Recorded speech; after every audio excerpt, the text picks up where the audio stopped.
Hi everyone, I'm Caroline.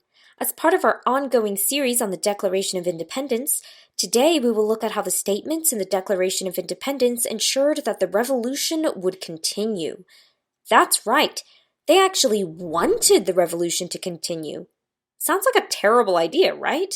I mean, isn't the point of a revolution to have a revolution with all its uncertainty and horror? And then have it end with the establishment of a peaceful society. One in which we can eat what we want, when we want. Yeah. Sorry, I must be hungry again. Anyway, let's see how this continuous revolution idea has worked out throughout the American experiment. Come along! Today, we will analyze the way in which the Declaration of Independence's principles promote the democratic expansion for all people.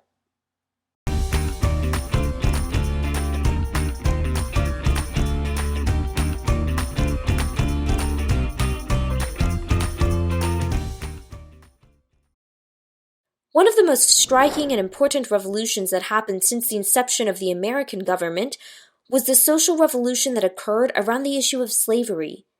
The abolitionist movement started in Europe, and its end goal was to end the Atlantic slave trade. In America, its focus was on ending slavery in general. The Pennsylvania Society for the Abolition of Slavery was the first abolitionist movement. Due to the work of its members, by 1804, all northern states had abolished slavery, and by the 1830s, the movement targeted the American South. Things cooled off for a little bit. There was a revolt here and a backlash there.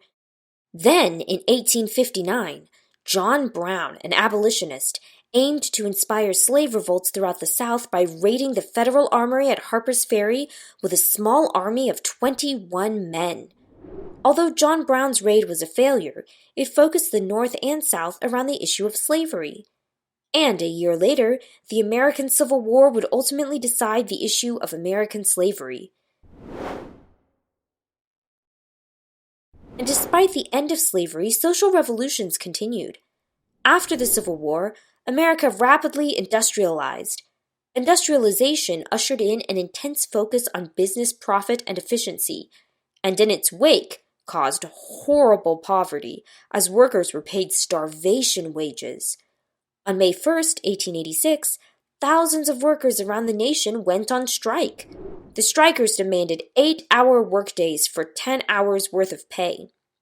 These strikes culminated in radical pressure in Chicago on May 4th, 1886. On this day, a violent clash broke out, known as the Haymarket Massacre, which occurred between radical workers, anarchists, and socialists. A member of the labor associations threw a bomb at police, and the police in turn fired upon the crowds. Hundreds were killed. And it didn't end there. The strikes and the massacre led to immediate worker oppression by businessmen.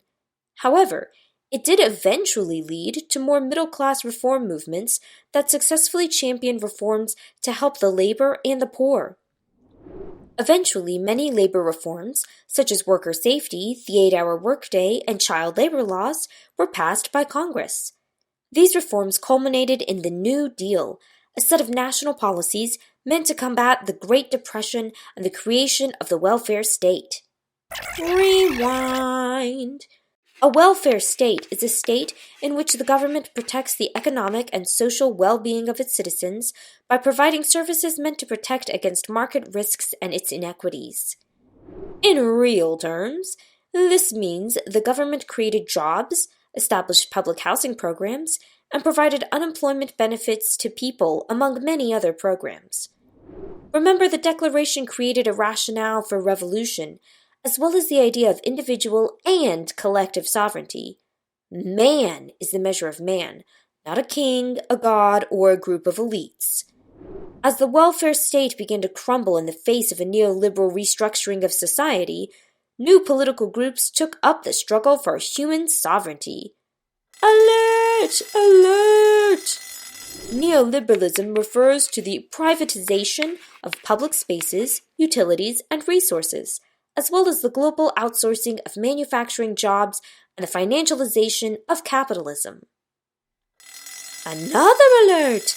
An alert within an alert! funky. Financialization refers to the growth of the financial industry or banking and investment as a share of the gross domestic product and its increased control of the rest of the economy.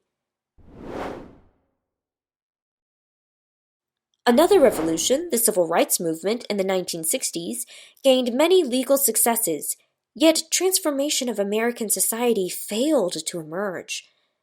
After the passage of major civil rights legislation, Martin Luther King Jr. remarked, "But I have come to believe that we are integrating into a burning house. I'm afraid that America has lost the moral vision she may have had, and I'm afraid that even as we integrate, we are walking into a place that does not understand that this nation needs to be deeply concerned with the plight of the poor and disenfranchised. Until we commit ourselves to ensuring that the underclass is given justice and opportunity, we will continue to perpetuate the anger and violence that tears the soul of this nation." King recognized a shift away from the welfare state to a neoliberal state, in which the government would no longer offer protection against poverty, but instead sell off or lease the public good to private companies. Other groups in the late 60s emerged around the issues of not just civil rights, but also the universalism of poverty. Groups such as the Black Panthers, Young Lords, and Young Patriots built interracial coalitions in order to continue the revolution against neoliberalism and its increasing effect on debt and poverty. These groups listed grievances similar to the Declaration of Independence and called for a renewed revolution, not one based on weapons, but rather consciousness, to see human beings as the source of wealth and power rather than corporations and capital.